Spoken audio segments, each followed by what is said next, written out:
Iyi ni radio BBC gahuza miryango ivugira i Londres kuri metero 19 25 31 na 41 no ku mirongo ya FM mu karere k'ibiyaga bigari no kuri internet kuri bbcgahuza.com.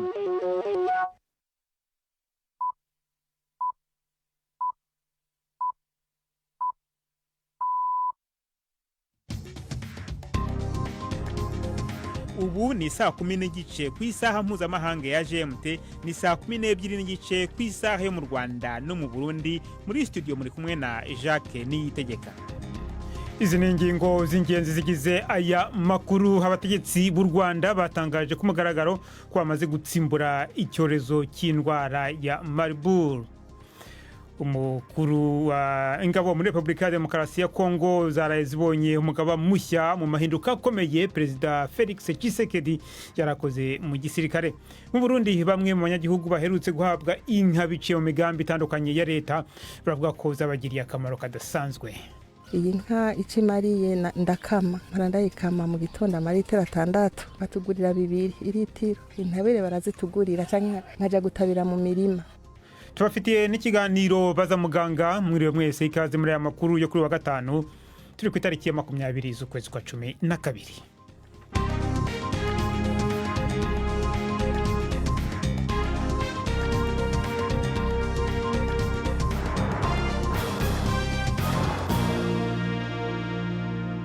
Aya makuru ku buryo burambuye ni mukanya Prudence Ngiyumva maze kutugezaho muri make amakuru y'ingenzi avugwa hirya no hino ku isi.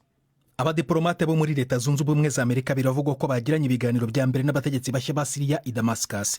Amakuru arambuye y'uru rugendo ni make, ariko umutegetsi wo muri Syria mushya yasubiwemo amagambo atangaza ko inama yagenze neza. Abandi badiplomate bo mu Burayi bamaze guhura n'abategetsi bo mu mutwe wa Kisilamu wa HTS wahiritse ubutegetsi bwa Perezida Assad. Uyu mutwe uracyafatwa na Washington nk'uwiterabwoba, ariko kukura kuri uru rutonde byafasha inzira yo guhanagura ibihano abategetsi ba Syria bakeneye. Suwedi yatangaje ko izahagarika inkunga yahaga ishami rya Loni rishinzwe impunzi muri Palestine, ariko yasezeranyije kongera inkunga yayo inyuze mu yindi miryango. Iki cyemezo gikurikiye itegeko ryatowe n'inteko ishinga amategeko ya Isiraheli ica UNRWA gukorera muri Isiraheli cyangwa mu burasirazuba bwa Yerusalemu. Itegeko ryatowe nyuma y'ibirego bya Isiraheli ko bamwe mu bakozi ba UNRWA bagize uruhare mu gitero cya Hamasi cyagabwe kuri Isiraheli mu kwezi kwa 10 k'umwaka ushize.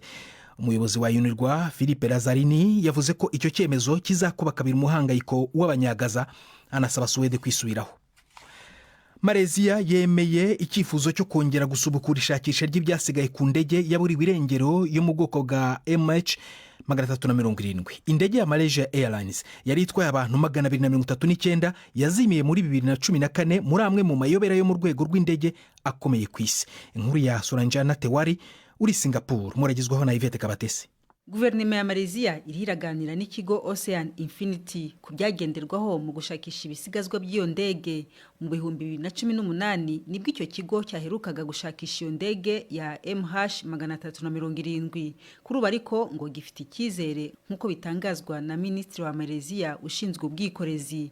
Aho bazashakisha hashya ni mu majyepfo y'inyanja y'Ubuhinde, ndetse na ahantu hanini ugereranije n'ibihe byashize, kandi icyo kigo kizahembwa gusa ari uko kibonye umusaruro ufatika. Minisiteri y'Ubuzima mu Rwanda yatangaje irangira ry'icyorezo cya virusi ya Marburg mu gihugu. Icyorezo cyadutse mu kwezi kwa 9 cyateye ubwandu 66, abantu 15 barapfa. Abategetsi mu Rwanda bavuga ko bakoze intambwe zikomeye cyane mu gukumira ubu burwayi. Iyi ndwara irandura cyane kandi igakurikirwa no kuva amaraso ndetse no kuzahara kw'ingingo z'umubiri. Aya ni amakuru ya BBC. Minisiteri y'Ububanyi n'Amahanga ya Polonye yashinje Hongiriya gukora mu buryo bw'ubushotoranyi nyuma y'icyemezo cya Budapest cyo guha ubuhungiro bwa politike wahoze ari umuminisitiri ushakishwa n'igihugu cye ku birego byo kunyereza amafaranga ya leta. Inkuru ya Adam Easton uri i Varsovie muragizwaho na Prime Ndikumagenge. Korski yavuze yuko ingingo ya Hongiriya yo guha ubuhungiro bwa politiki wahoze ari cegera cyo mushikiranganje ari mbi haba kuri Polonye haba no ku ngingo ngenderwako z'ishirahamwe rya Buraya. Yarahiye ko Polonye izogera ingere ku yindi. Marcin Romanowski yaramaze indwi hafi zibiri ataboneka gushika aho agaragariye muri Hongiriya ku wa 4 mw'ijoro. uwo mugabo yagirizwa kunyuruza amafaranga aharurwa muri za miliyoni mu kigega cy'igihugu cari kijejwe gufasha abakorewe ivyaha igihe yari cegera c'umushikiranganje w'ubutungane muri leta ya Polonye yahahora. Asanzwe aronderwa gufatwa n'umutahe wa Buraya. Hongiriya ifise umushikiranganje wa mbere asanzwe acuditse n'umugambwe wahora ku butegetsi muri Polonye, yagiriza ico gihugu kudaha amahoro abatavuga rumwe n'ubutegetsi. Polonye yahamagaje userukira Hongiriya kugira ivyiyamiriza icese.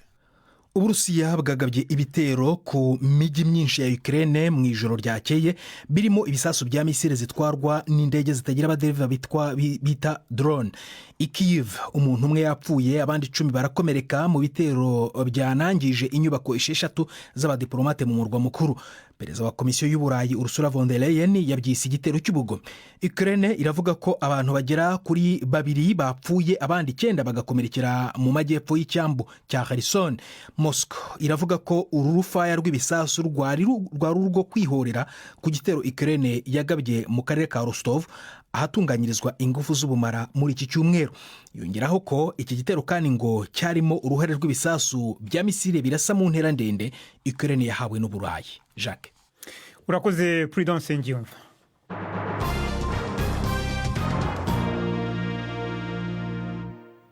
Ano makuru reka tuyahere mu karere k'ibiyaga bigari. Ingabo muri Republika ya Demokarasi ya Kongo zaronse umugaba mushasha mu mpinduka zikomeye Perezida Felix Tshisekedi yaraye akoze muri ico gisata. Yaheruka guhindura abategetsi ba gisirikare nk'uko haraheze imyaka 3. Abikoze mu gihe urugamba rushushe mu seruko bw'ico gihugu aho ingabo zihanganye n'umutwe witwaje ibigwanisho wa M23. Reka Prime Ndikumagenge atubwire bakuru mu baraye bahinduwe mu bategetsi b'izo ngabo za Kongo. Lieutenant General Banza Mwilambwe Jules niwe kuva nijoro ari umugaba mukuru wa FRDC, ingabo za gisirikare z'igihugu ca Kongo. Yarasanzwe ari cegera c'umukuru w'ingabo z'amaziri hafi y'umukuru w'igihugu mu bikorwa vya misi yose ibizwi nka Maison Militaire, aho yarajejwe ibikorwa canke operation n'igendereza. Abonwa nk'umwe mu bizerwa cane ba Perezida Tshisekedi, ndetse yigeze kuba icegera ca komanda w'abasirikare bacungera inzego z'igihugu Garde Républicaine. General Mwilambwe asubiriye General Chiwewe Songesha Christian yari muri ico kibanza kuva mu 2022, ubu akaba yagizwe umujenama mu bya gisirikare wa Perezida Tshisekedi. Igihe yagenwa nawe nyine yaravuye hafi y'umukuru w'igihugu kuko yari umukuru w'ingabo zimucungerera umutekano. Ico gihe ibiro vy'umukuru w'igihugu bikaba byari byavuze ko impinduka zikozwe kugira igisirikare kijirize gukora neza. Mu bandi bagenywe mu bibanza bikuru harimwo Lieutenant General Ichaligonza Nduru Jacques yagizwe umukuru w'ibiro bijejwe ibikorwa operation n'igendereza mu gisirikare. Izo mpinduka zibaye mu gihe amakuru avuga ko intambara zishushe hagati ya FRDC na M23 muri Lubero mu ntara ya Kivu ya ruguru mu buseruko bw'igihugu. Bivugwa ko M23 imaze kwigarurira uduce twinshi kuva mu mpera z'indwi heze. Utwo duce twiyongera ku bice binini M23 isanzwe yarafashe muri Masisi, Ruchuru na Walikale. Kundwi heze inama yari kubera i Rwanda muri Angola hagati ya Perezida Tshisekedi na Perezida w'u Rwanda Paul Kagame ku buhuza bwa Perezida Joao Lourenço yari yitezwe gushika ku masezerano y'amahoro. Ku munota wa nyuma ntiyabaye kubera kutumvikana ku ngingo ijanye n'ibiganiro hagati ya leta ya Kongo na M23. Leta ya Kongo ivuga yuko itigeze yemera kuvugana imbona nkubone n'umuhari witwaje ibigwanisho wa M23, ivuga ko ufashwe mu mugongo n'u Rwanda. U Rwanda rwo ruvuga yuko ikibazo kiri hagati y'abanyekongo ubwabo ko rwo rufata gusa ingingo zo kwirinda ingaruka iyo ntambara irugirako. Prime Ndikumagenge, BBC Gahuza Miryango, Nairobi. Abategetsi b'u Rwanda batangaje ku mugaragaro ko bamaze gutsimbura icyorezo cya Marburg amezi 3. Umurwayi wa mbere agaragaye mu gihugu. Hari hashize iminsi abategetsi bagaragaza icyizere ko virusi ya Marburg yamaze gucika mu gihugu. Gusa ngo bari bategereje igihe kigenwa n'amabwiriza y'ishami ryawo n'igita ku buzima cy'iminsi 42 ngo babone kubitangaza. Minisiteri y'ubuzima iravuga ko ubu hakurikiyeho ubushakashatsi buzibanda mu birombe by'amabuye y'agaciro bivuga ko byari bicumbikiye uducurama byemejwe ko ari two twinjije iyi ndwara mu gihugu. Ni inkuru ya Jean Claude Mwambutsa i Kigali. Atangaza ukurangira kwa virusi ya Marburg, Minisitiri w'Ubuzima Dr Sabin Nsanzimana yavuze ko hari hashize iminsi 42 yikurikiranya nta murwayi mushya ugaragaye. Iki gihe ngo nacyo kigenwa n'amabwiriza y'ishami rya Loni ryita ku buzima OMS ku birebana n'imicungire y'ibyorezo. Habayeho gukora ubutaruhuka ku nzego z'ubuzima kugira ngo iki cyorezo gikomwe imbere. Amakuru yatangajwe na Minisiteri y'Ubuzima avuga ko igice kinini cy'abantu bapfuye ari abaganga. Cyakora umubare w'abaganga bapfuye cyangwa uw'abarwayi basanzwe ntiwatanzwe ku buryo busobanutse. Kuva umurwayi wa mbere yagaragara mu mpera z'ukwezi kwa 9, abantu 66 nibo byatangajwe ko barwaye indwara, 15 yarabahitanye, naho 51 bashobora kuvurwa barakira. Minisiteri y'Ubuzima ivuga ko uwa nyuma wahitanywe n'iyi virusi yagaragaye ku itariki ya 15 z'ukwezi kwa 10, ikavuga kandi ko nta murwayi n'umwe wari usigaye mu bitaro. Byafashe igihe kirekire abashinzwe ubuzima batarashobora kugaragaza aho iyi virusi yateye ituruka. Gusa nyuma Minisiteri y'Ubuzima yaje gutangaza ko iyi virusi yazanywe na bumwe mu bwoko bw'uducurama twabaga mu birombe by'amabuye y'agaciro mu nkengero z'umujyi wa Kigali. Minisiteri y'Ubuzima ivuga ko hagiye kuvugururwa uburyo bwo gukurikirana ibyorezo hashingiwe ku byagaragaye kuri iyi virusi. Byemejwe ko yadukiye mu gace kegereye cyane umurwa mukuru, mu gihe ibindi byorezo bihera mu duce tw'icyaro bisatira imijyi. Nta kwirara nk'uko byavuzwe na Dr Nsanzimana, impuguke mu by'ubuzima, ngo zikaba zigiye kujagajaga mu gace katurutsemo iki cyorezo kugira ngo virusi itazongera kubaca muri humye. Jean-Claude Mwambutsa, BBC Gahuzamiryango, i Kigali. Mukomeje kumva BBC Gahuzamiryango, muradukurikira kandi kuri Kisoro FM mu majyepfo ya Uganda. Tugeze ku isaha ya 12:41 ku masaha yo mu Rwanda no mu Burundi.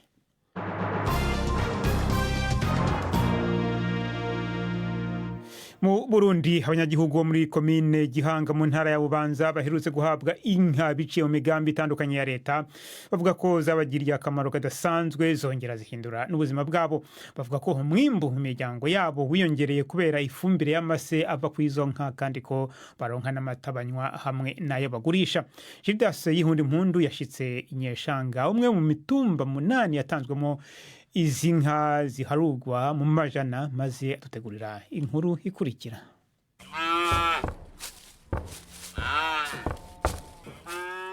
Inka ziriko zirigina inabuja kubera zizaniye icarire aho ziri mu ruhongore. Turi ku muhana wa Maria Nibigira uherereye muri village ya 3 ku mutumba Nyeshanga, zone Buringa, komine Gihanga mu ntara ya Bubanza. Uyu mupfakazi w'imyaka 64 twaganiriye atangura nyereka inka yahawe, mbere zimaze no kugwira. Iyo baduhaye iyi y'umukara, mugabo nyina wayo kuko yari ishaje, naciye ngumanye iyo. Yitwa Muterateka, irakamwa kandi ironsa. Iyo yariye cyane kuko ivyaye ijya mbere, irakamwa amaritira 4 mu gitondo, ku mugoroba nkaronka 3 canke 2 n'inusu. Maria Nibigira yabwiye BBC Gahuzamiryango ko izi nka zahinduye ubuzima bw'umuryango wiwe. Umwimbu mu mirima ngo wariyongereye, intabire nayo akaronka iyo akoresha, iyo aha ababanyi niyagurisha, n'amata bikabuko nyene. Umugambi waduhaye inka ceno ushimira rwose, waje hageze nka twebwe turabapfakazi, uramfitiye akamaro rwose. Nka jewe nsanzwe ndumutamakazi kandi nkaba naramugaye, sinja ku isuka yanje ni iyi nka nyene. Ndakuramwo akarasiyo n'abakozi bazigaburira bazahirira ivyatsi. Nko ku metero 400 uva kwa Maria hari uwundi muhana wahawe inka, nahasanze Crescence Nshimirimana w'imyaka 60. Uyu mukenyezi nawe nyene arashima, ariko yemeza ko muri iki gihe bitoroshe namba kuronka icarire. Ingorane dufise ku kwezi umukozi akwahirira, ku kwezi tumuhemba 100 bigagaca ko hajamwe no kumusumira. Iyi nka icimariye ndakama, ndayikama mu gitondo amaritiro 6, batugurira 2 iritiro. Intabire barazitugurira canke nkaja gutabira mu mirima. Abanyagihugu bo muri komine Gihanga bataronse amahirwe yo guhabwa inka, basaba leta ko nabo nyene yobibuka. Olivier Ndayisenga asanzwe ari umurimyi, twahuriye muhiriwe avuye gusoroma intore. Uyu munsi twe tudafise ndibaza bishobotse leta ikatwiyumvira ko natwe twokorora izo nka, koko natwe turazifuza. Izo buri kintu kizidufasha mu muryango, urazi ko harakenerwa amase yo gutabira. Iyo nka rero uramutse uyifise uraronka amata, ukadandaza, ukayivuza, ukakuramwa n'amafaranga y'uyahirira. Musitanteri wa komine Gihanga Leopold Ndayisaba avuga ko igikorwa cyo gutanga izi nka cyatunganijwe ku buryo abazironka baca baja barokorera abatararonka.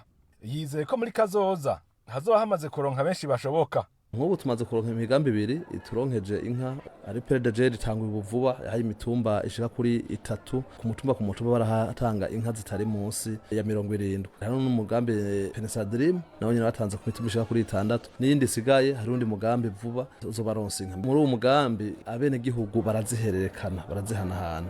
Nuvuga ko inkimwe irashobora kuzosanga ihaye abantu mbere nka 70 kuko uko ivyara uyironse yivutsa cahereza uwundi ari ku rutonde.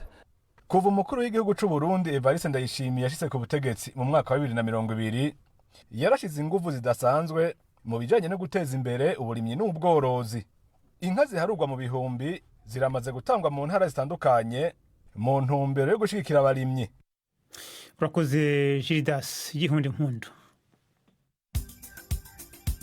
Samirana radio yacu dukunda cyane. Ubu ushobora gutangira gukurikira kuri WhatsApp yawe amakuru yo ku rubuga rwacu rwa internet bbcgahuza.com akimara gutangazwa. Kugira ngo yagereho, fungura WhatsApp yawe, ujye handitse mu Cyongereza updates hasi ibumoso, maze ujye hejuru mu ishakiro wandikemo BBC News Gahuza, hanyuma kandi ahanditse mu Cyongereza follow. BBC Gahuza Miryango. Noneho twumve ibivugwa ku mbuga z'imikino, turabigezwaho na Yves Bucyana. Mwireho neza mwese abateze amatwi BBC ay'imikino nyatangirire mu gikombe cya Carabao mu gihugu cy'Ubwongereza. Liverpool yatomboye kuzahura na Tottenham muri kimwe cya kabiri kirangiza muri icyo gikombe. Mu mukino wabonetsemo ibitego 7, Tottenham yaraye isezereye Manchester United yitsinze ibitego 4-3. Ibitego byabanje kuba 3-0 Spurs iyoboye mbere yuko abanyezamu b'impande zombi bakora amabara. Umunyezamu wa Tottenham Fraser Foster yatanze imipira 2 kuri ba rutahizamu ba United yabyaye ibitego biba 3-2. United yari ibonye imbaraga zo gushaka kwishyura, ariko nayo umunyezamu wayo Altay Bayindir yakoze ibara yitsinda umupira waruvuye muri corner utewe na Son Heung-min. Undi mukino wa kimwe cya kabiri cy'igikombe cya Carabao uzahuza Arsenal na Newcastle. Arsenal kwa gatatu yasezereye Crystal Palace yitsinze ibitego 3-2. Liverpool imaze kwegukana iki gikombe inshuro 10 izahura na Spurs. Umukino wa mbere ukazabera ku kibuga cya Tottenham, wo kwishyura ukazabera Anfield. Ikipe ya Arsenal izakina na Newcastle kuri stade ya Emirates. Umukino ubanza wo kwishyura ukazabera St James Park. Imikino ibanza iteganyijwe kuba mu cyumweru cya mbere cy'ukwezi kwa mbere umwaka utaha 2025. Nkiri mu Bwongereza, Arsenal irongera icakirane na Crystal Palace mu mpera z'icyumweru muri shampiyona ya English Premier League, mu gihe Liverpool izabiri ku kibuga cya Tottenham kumvana umurya na Spurs. Iyo ikaba ari imwe mu mikino myinshi itegerejwe n'abakunzi ba ruhago nk'uko tubigezwaho na Prudence Ngyumva. Iyo mikino izabimburirwa na Manchester City igeza aho umwanzi ashaka, izasura Aston Villa nayo itari mu bihe bishamaje nyuma yuko izi kipe zombi zitsindiwe mu buryo busa zitakaza amanota 3 mu gihe cy'iminota 2 gusa ya nyuma y'umukino w'umunsi wa 16 mu cyumweru gishize. Ibintu bikomera kurushaho ku mutoza Pep Guardiola wamaze kwemeza kuri uyu wa gatanu kumwe muri ba myugariro be Ruben Diaz atazagaragara mu kibuga mu byumweru 3 cyangwa 4 kubera imvune. Ariko Villa nayo ntiheruka gutsinda City kuva mu kwezi kwa 12 k'umwaka ushize. Umukino wazo i Villa Park ejo kuwa gatandatu nyuma ya saa 6 uzakurikirwa n'indi 4 irimo Brentford izakira Nottingham Forest na Newcastle izasakirana na Ipswich Town, mu gihe Arsenal izafata urugendo ruto iva mu majyaruguru y'umurwa mukuru London yerekeza mu majyepfo yawo guhangana na Crystal Palace. Ni umukino wa kabiri izi kipe zizaba zihuriyemo mu minsi 3 gusa nyuma y'intsinzi igoye ya Gunners mu gikombe cya Carabao kuwa gatatu. Ku cyumweru Liverpool izahura na Tottenham mu mukino utegerezanyijwe amatsiko menshi kubera ingaruka ushobora kugira ku rutonde rwa shampiyona. Abakinnyi ba Arne Slot nibatakaza amanota 3 bashobora kuva ku mwanya wa mbere igihe Chelsea yatsinda Everton i Goodison Park. Manchester United yo izakira Bournemouth ku cyumweru, mu gihe Leicester izakira Wolves ifite umutoza mushya. Liverpool iracyari ku isonga mu gihe Southampton yumiye ku mwanya wa nyuma n'amanota 5 mu mikino 16. uwo yari Prudence Ngiyumva. Urakoze cyane. Hagati aho ikipe ya Wolverhampton yaraye itangaje umunyaportugal Vitor Pereira wahoze ayobora FC Porto nk'umutoza wayo mushya. Uyu Pereira yatozaga ikipe ya Al-Shabaab yo muri Arabia Saudite, yaragifite amasezerano y'amezi 18. Wolverhampton yayishyuye asaga ibihumbi 825 by'amapaundi nk'indishyi. Ayo niyo y'imikino nabahitiyemo uyu munsi. Gendi Yves Bucyana. Imikino y'ubwoko bwose, imikino yo mu mihingo yose. Urakoze Yves Bucyana ndetse na Prudence Ngiyumva mwatugezagaho aya makuru y'imikino. Mu kiganiro cy'imvune imvano cy'ejo tuzabagezaho igice cya kabiri cy'inama yabaye mu Burundi mu ntangiriro z'uku kwezi yerekeye abanyamitahe cyangwa se abashoramari. BBC Gahuza Miryango nkuko mumenyereye kwa gatanu, uyu ni umwanya w'ikiganiro cyabaza muganga mwateguriwe kandi mugezwaho na Yvette Kabatesi.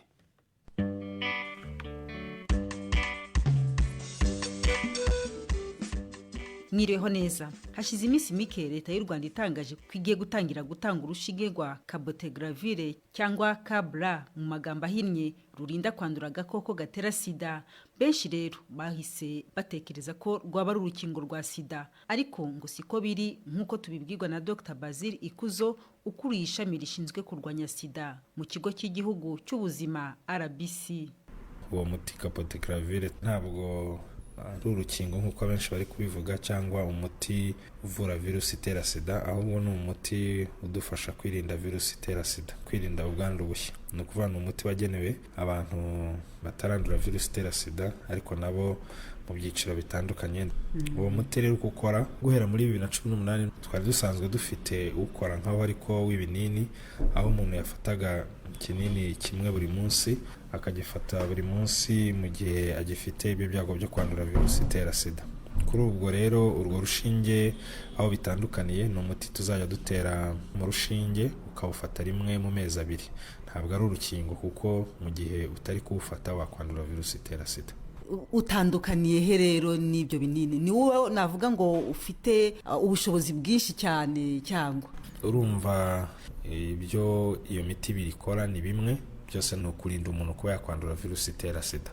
Ikiza kirimo urumva mu mezi 2 bagufasha ibinini bigera muri 60, ahandi uzajya ubufashe urushinge rumwe. Ikindi nanone hari icyo twita stigma nko gutinya kujya gufata iyo miti kuba yigenewe, ariko ngo bazajya kwa muganga bagutera urushinge rumwe bibe birarangiye. Muga hari akantu uvuze ati ntabwo ari urukingo, ni umuti urinda. Mwabidusobanurira neza gato mu buryo bwimbitse? Akenshi iyo tuvuze urukingo ni umuti yenda ufata, kanabyo tubyita umuti ufata bitewe n'indwara uri kwirinda, ushobora gukingirwa rimwe mu buzima bikaba birarangiye ntuzongere kuba ufite ubwirinzi buhoraho. Cyangwa ugasanga ni urukingo ufashe ruzamara nk'imyaka 5 bakongera bakakora icyo twita rapere, bakongera bakibutsa umubiri, bagakangura umubiri, bakongera bakaguha bikamara imyaka 10 nta kindi kintu ufashe. Uwo nguwo rero biratandukanye. Iyo uriho uri kwirinda ubwandu bushya bwa virusi itera sida ni ubuzima bwose, ntabwo uzawuhagarika. Igihe uhagaritswe ubwa bwirinzi buragenda. Abantu batabyumva nabi ngo urukingo rwa virusi itera sida rwabonetse, hoya ntabwo rwabonetse, ahubwo ni umuti unywa buri gihe virusi ikaba itabasha kukwinjira muri selile zawe ako kanya, ariko igihe wa muti utawufite mu maraso utawufashe bikaba byakuraho ya mahirwe yo kutandura virusi itera sida. Umuntu ugiye gutegura urushinge hari ibintu agomba kuba yujuje wenda mu buryo bw'ubuzima bwe ko asanzwe ahagaze? Icy'ingenzi turabanza gupima virusi itera sida tukabona ko ntayo ufite, kuko iyo ufite virusi itera sida uwo muti nta kintu wakumarira, uhita ujya muri porogaramu yo kuvurwa ugafata indi miti yabugenewe. Ikindi dukora kenshi dukunda gufata ikizamini cy'impyiko kugira ngo turebe niba impyiko zawe zikora neza, kuko nk'indi miti yose tuba tugomba kwitondera tukareba niba impyiko zawe ziri ku ibindi byago byavuka zishobora kuba zagufasha. Ikindi yenda kuri uyu mu rushinge kitabaga ku binini cyo kiyongereyeho nuko ku bushakashatsi bwakozwe ntabwo turabona neza niba nta kibazo byatera ku mugore waba utwite, ntabwo bo bemerewe kubufata. Ibinini byo abatwite babinywaga? Ibinini byo babifataga. Uyu muti urinda kwandura ku kigero kingana gute muga? Ubushakashatsi bwagiye bukorwa ushobora kukurinda ku kigero kiri hejuru ya 95%. harimo amahirwe menshi yo kuba utakwandura virusi itera sida mu gihe ukoresheje neza. Ese uru rushinge narwo cyangwa se ibi binini birinda sida nabyo ntibishobora kugira ingaruka mu gihe umuntu abifashe wenda mu gihe kirekire? Nk'indi miti yari yose ushobora kugira ibimenyetso bidasanzwe, niyo mpamvu nk'icyo utangira bagutera urushinge rumwe rumara ukwezi. Muri iyo periyode y'ukwezi rero nibwo dukurikirana wa muntu tukareba se nta zindi side effect yagize ziturutse kuri uwo muti nkuko zaturuka ku muti wundi usanzwe. Iyo zibonetse tubagira inama nyine yo gukoresha ubundi buryo kuko ubwo ngubwo biba byanze, ariko muri rusange nta ngaruka zindi zidasanzwe zari zagaragara. Ukomeje no ku byiciro rero, uyu muti uzajya uhabwa ibihe byiciro by'abantu? Ni ibyiciro, icyo bihuriyeho nuko ari abantu baba mu buzima bushobora kubandura virusi itera sida. Harimo abakora umwuga w'uburaya, harimo abaryamana bahuje ibitsina, harimo muri couple discorda umwe afite virusi itera sida undi atayifite. Abo by'umwihariko nabo b'ingenzi. Hakabamo n'abangavu usanga nabo babayeho mu buzima bushobora kubongerera ibyago byo kwandura virusi itera sida. Abo nibo muri programme n'ubundi bafataga ibyo binini. Nta cyahindutse rero, ukaba wumva niba wumva gufata ibinini nta kibazo bigutwaye, uzakomeza ufata ibinini. Niba wumva urushinge aricyo rwaguhinduriraho mu bijyanye n'uburyo wafataga ibyo binini, ukaba wahitamo urushinge. Mbese ni nko kubaha uburyo bwinshi bwo guhitamo. Mu Rwanda abari basanzwe bari kuri iyo programme yo gufata iyo miti bangana iki? Hagati y'ibihumbi 13 na 14.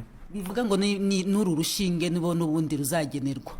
Nibo ruzagenerwa, ariko ku ikubitiro ntabwo tuzahita turushyira mu gihugu hose. Turi kureba centre de santé ebyiri twatangiriye i Kigali kugira ngo tubanze turebe se abantu barwakiriye gute, nibwo noneho tuzarugeza ku ma centre de santé yose yarasanzwe n'ubundi atanga iyo miti yindi bikora kimwe y'ibinini. Dr. Bazile, watubwiraga rero ku rushinge rugiye guhabwa abashaka kwirinda sida. Ni naha rero dusoreje, muramuke neza.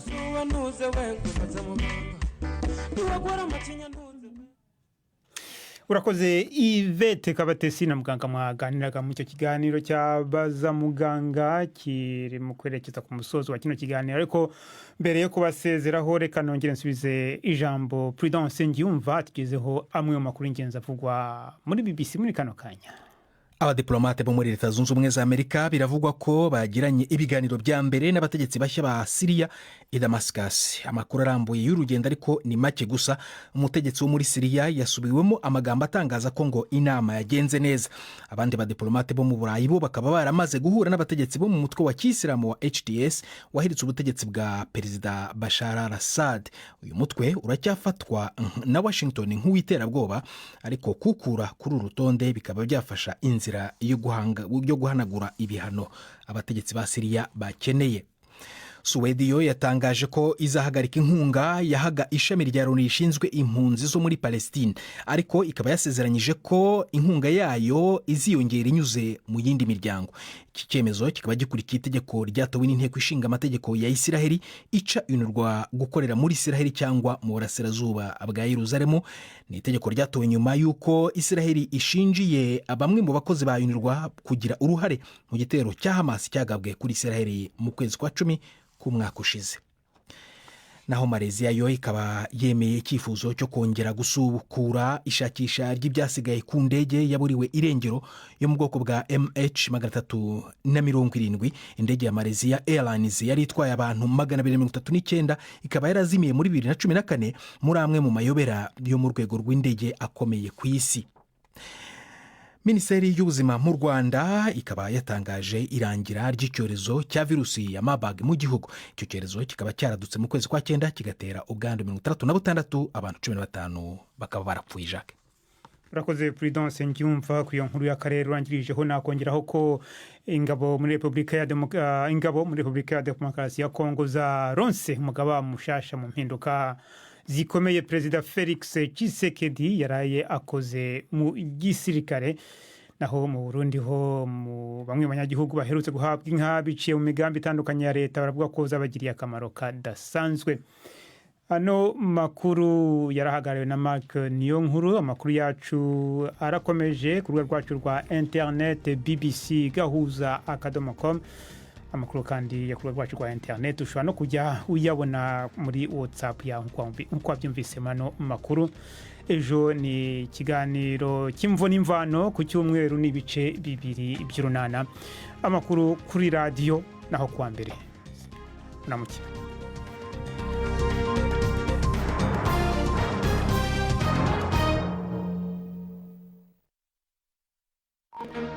Thank you.